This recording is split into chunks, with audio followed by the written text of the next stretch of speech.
Emporio Sicilia, Arte e Natura. Oggi il secondo appuntamento è qui presso Piazza Vittorio Emanuele ad Agrigento, nel centro della città. Dopo la prima edizione di qualche settimana fa che si è fatta al parco davanti alla casa di Luigi Pirandello, oggi nel centro storico. È la prima volta che questa iniziativa si fa qui in Piazza Vittorio Emanuele. Ecco, possiamo fare una sintesi dei principali avvenimenti e come è andata l'esperimento, insomma l'iniziativa che voi come cerchio avete organizzato.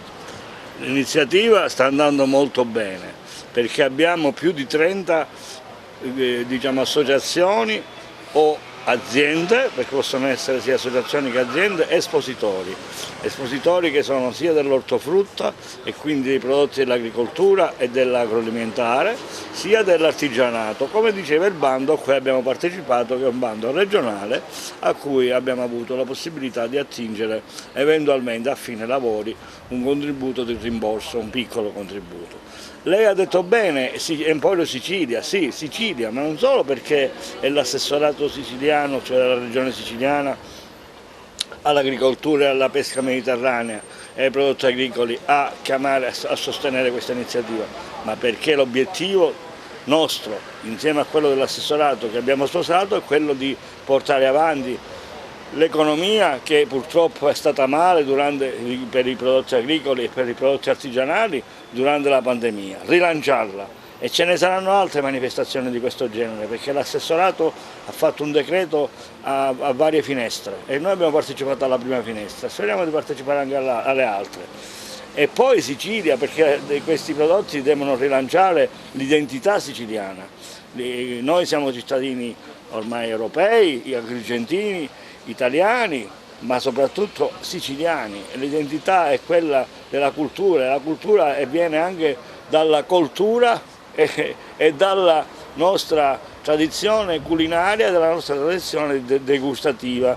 E ora qui noi oggi avremo gli orari che fanno ingresso gratuito anche per coloro che vogliono venire domani, perché domani sarà aperto anche tutta la mattina, oggi tutta la giornata. Siamo al centro della città, siamo la prima volta, è la città teatro che prende un aspetto veramente molto bello, a dire così semplicemente, con questo aggettivo semplice, ma è molto attivo perché è la collaborazione di un'associazione privata che però regge un ente sovracomunale che si chiama Parco Letterario Luigi Pirandello con le istituzioni locali. Abbiamo avuto l'inaugurazione infatti da parte del comune col suo assessore e questa mattina addirittura del commissario del Libero Consorzio, che ci hanno abilitato dicendo che sono delle cose che bisogna ripetere perché una non basta, non perché vogliamo fare abitudini,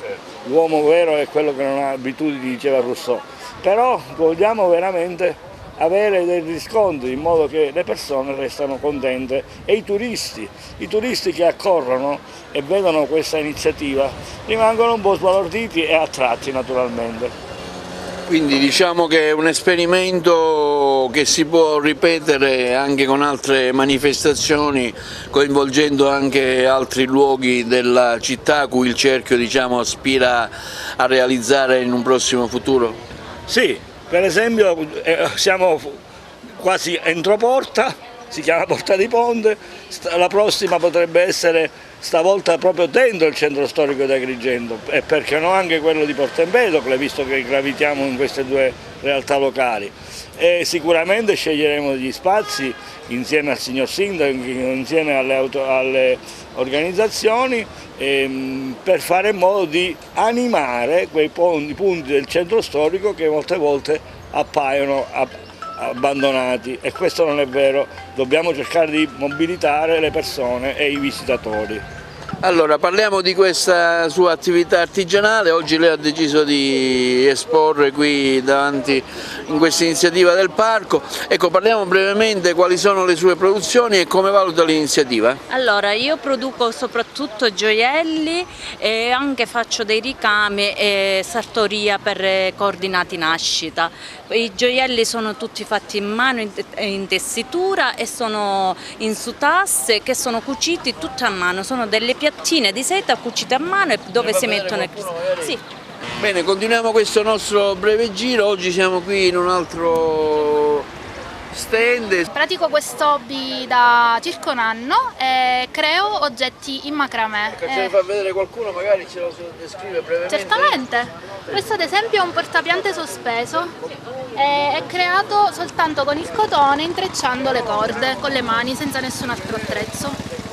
Queste sono delle ghirlande da appendere che possono diventare anche dei portafoto, dei vasi che possono diventare portapiante o portafiori e anche degli oggetti da appendere. Io sono di Sciacca e la maggior parte faccio è corallo, fra cui corallo di Sciacca, corallo grezzo di Torre del Greco e di sardo, di diversi posti.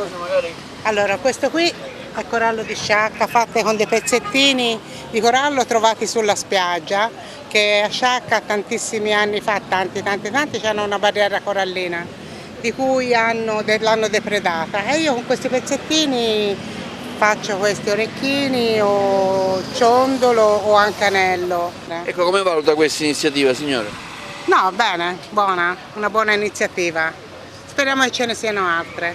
Un'azienda appena nata ad Agrigento che sta cercando di promuovere due linee diverse di prodotti, ed esattamente una linea alla bava di lumaca e una linea tutta bio. Ovviamente oggi si ha la tendenza ad usare prodotti biologici, ma i prodotti alla bava di lumaca sono parecchio preziosi. Adesso vi faccio vedere via via cosa ho realizzato. Ho fatto realizzare un quadro con il quale ho creato delle etichette. Le etichette sono state create appunto ricavate da questo quadro per poter promuovere tutti gli elementi siciliani. Parliamo del fico d'India, parliamo quindi il carretto che porta il fico d'India, il limone, l'uva. Tutti i prodotti che sono prodotti necessari a cosa? Specifichiamolo. Parliamo di prodotti cosmetici, parliamo di creme corpo, saponette, parliamo di creme viso, parliamo di shampoo solido. Uno shampoo solido, chi ha mai visto uno shampoo solido?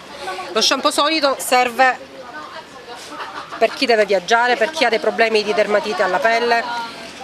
Poi parliamo di prodotti che hanno per esempio tutto a base di olio, a base di aloe. Noi non mettiamo nei nostri prodotti degli SLS, dei parabene, ma per fare la conservazione e la compattezza del prodotto usiamo l'aloe.